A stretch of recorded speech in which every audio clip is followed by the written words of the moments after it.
Afternoon guys, good afternoon, good afternoon, good afternoon. Ang aking water lily,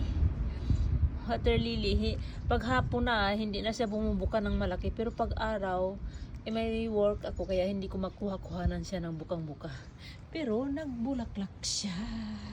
Ayan ang aking little garden, hindi pa masyadong mabulaklakin, pero may konti-konti na siyang bulaklak. Ayan, at saka ayan ang aking garden. Parami pa ng padami yan. Kaya, happy to see my... Ayan siya, mayroon akong ganyan. Mayroon akong dalawang alokpati. Itatanim ko pa lang. Ang aking rose ay hindi pa siya talaga namulaklak. Ayan, napakaganda ng yellow na yan. Ito naman is maliit.